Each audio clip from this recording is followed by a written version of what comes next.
The Dallas Stars are off to a red-hot start this season. Dane Lewis of Locked On Stars is here to talk about how they're doing it and what their chances are of keeping it up.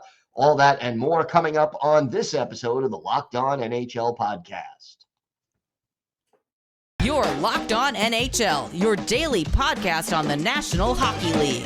Part of the Locked On Podcast Network, your team every day.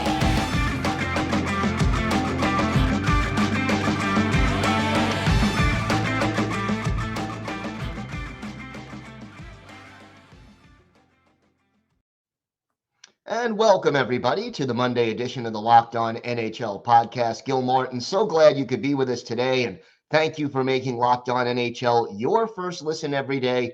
We are free and available on all platforms. It is my pleasure to welcome back to the show the host of Locked On Dallas Stars, Dane Lewis. And Dane, 4-0-1, not a bad start for the Dallas Stars this year. And not only are they winning, they're winning dominantly in a lot of these games. What to you has been the biggest secret of this team's early season success? Yeah, you hit it right on the head. I mean, this is about as good of a start as you can ask for from this team. I mean, they've gotten at least 1 point in every outing so far. The only loss coming last Thursday night in Toronto in overtime. Jason Robertson's brother Nick getting 2 goals in that game, including the game winner. A tough outing, but a game where the Stars committed a ton of penalties and still finding a way to get a point in one of the tougher environments in the league in Toronto. That's a pretty impressive feat for this squad. But you want to talk about the most impressive thing or the secret, you say, for this team. And really, if you watch this team and see how they play and compare it to last year, it's really more of a team effort this season. And I think that's been the biggest key for this team.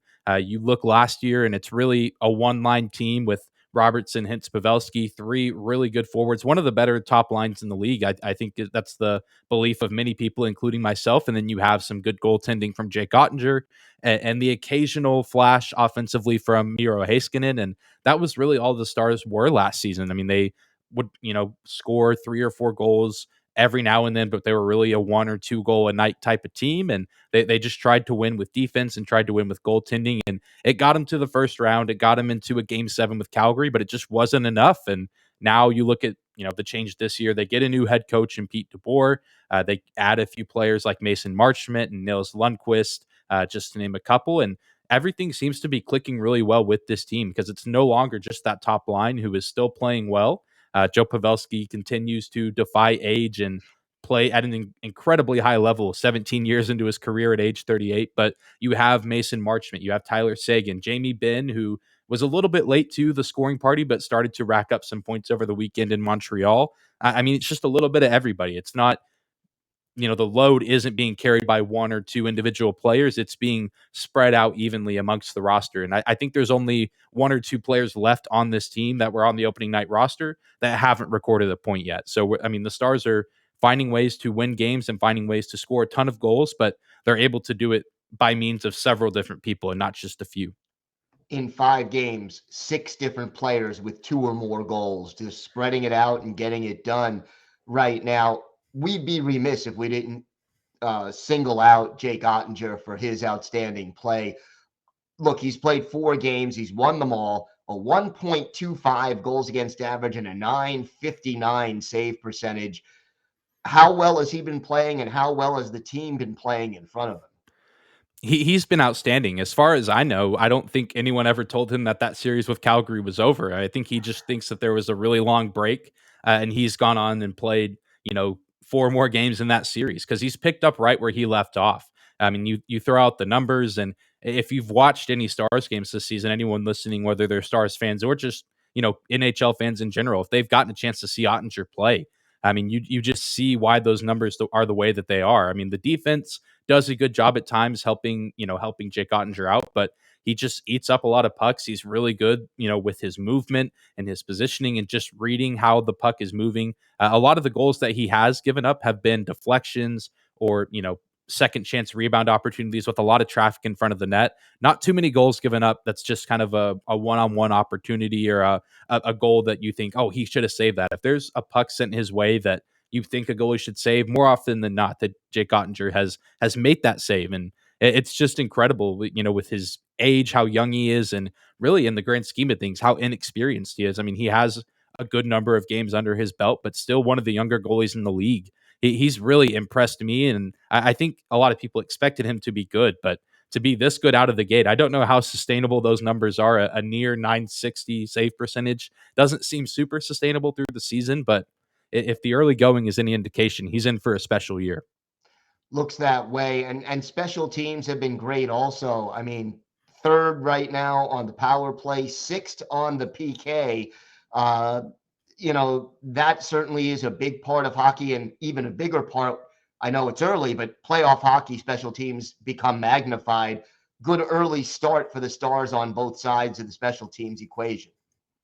For sure. And the power play was something that really did need to get going. I think the Stars finished near or in the top 10 last season, but after the All-Star break, the power play was not what it was at the start of the season for the team. And the penalty kill was just kind of somewhere in the middle. But both, like you said, have been great to start the year. Even when the Stars aren't executing on the man advantage, they're getting really good looks and putting a lot of pressure on the opposing goaltender. And the penalty kill has been good, which Stars fans and the team are grateful for. But that's one of the glaring issues with this team is the amount of times that they've had to go on the kill.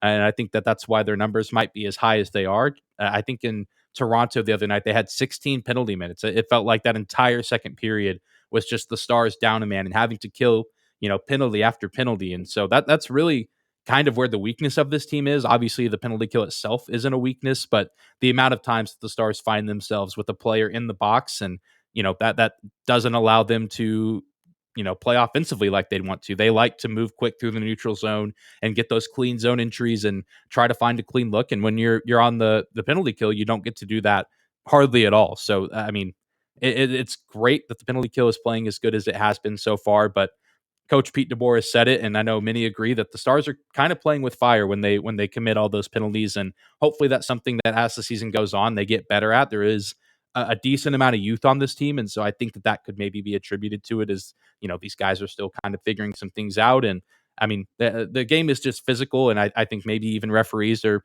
It feels like at least in Stars games maybe cracking down a little bit harder on roughing and maybe a few tripping calls as well. You mentioned Peter DeBoer. What changes has he made that have helped this team so far this year?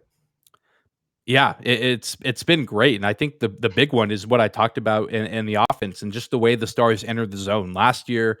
Under Rick Bowness, I think it was a lot more dump and chase, and if the Stars have a lead, even if it's a 1-0 lead, they kind of take their foot off the gas pedal. Which with this team, I think it's the exact opposite. It's a lot less dump and chase, and then when the Stars get leads, they look to build on that lead. They really don't ever take their foot off the gas until it's maybe 2 minutes left in the third, but they're already up 4-1 or 5-2, something like that. And so I think that's really what's changed. It's just kind of the mindset behind why the offense operates and why they do what they do. It's not, okay, we have a 1 or 2 goal lead. Let's kind of sit back and hope that our goalie can perform well. It's trust the goalie. And if he's put in a tough situation, trust that he'll do well. But let's also try to get a few more on the board to really distance ourselves, but also make it more difficult for this opposing team, whoever it is, to come back and find a way to even the game. And it's been really impressive. I think that people knew that there was offensive talent on this team, but the way that DeBoer has found ways to use that top line, but also use Sagan and Mason Marchment and even younger guys. Ty Dellandrea is still relatively young, not quite a rookie, but only a few games under his belt. And Wyatt Johnston, who is a rookie, he's looked really good, even though he's only 18 years old, playing alongside Jamie Benn.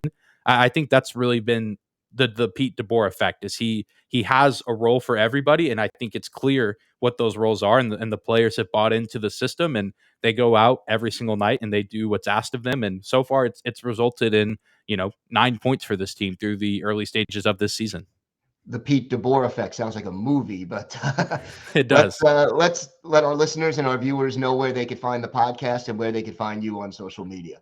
For sure. You can find the podcast at Locked On Stars on Instagram and Twitter. My personal Twitter account is just the nice and simple at Dane _Lewis. And of course, the show is free and available on podcasting platforms on YouTube as well.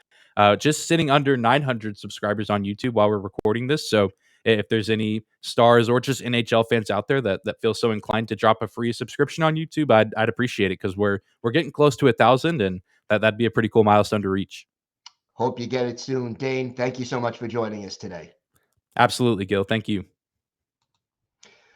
The numbers don't lie. In the last decade, over 4 million people have chosen Simply Safe Home Security to protect their home. You don't earn the trust of that many people without doing something right. At Simply Safe, your safety is the only thing that matters. They protect you with cutting-edge security technology powered by 24/7 professional monitoring agents who always have your back. Here's why I love it. Simply Safe blankets your home in protection with advanced sensors for every room, window, and door, HD security cameras for inside and outside your home, smarter ways to detect motion that only alert you when the threat is real, and even hazard sensors that instantly detect fires, floods, and other threats to your home. Customize the perfect system for your home in just a few minutes at simplysafe.com/LockedOnNHL. Save 20% on your Simply Safe security system when you sign up for an interactive monitoring plan and get your first month absolutely free. Visit simplysafe.com/LockedOnNHL to learn more. There's no safe like Simply Safe.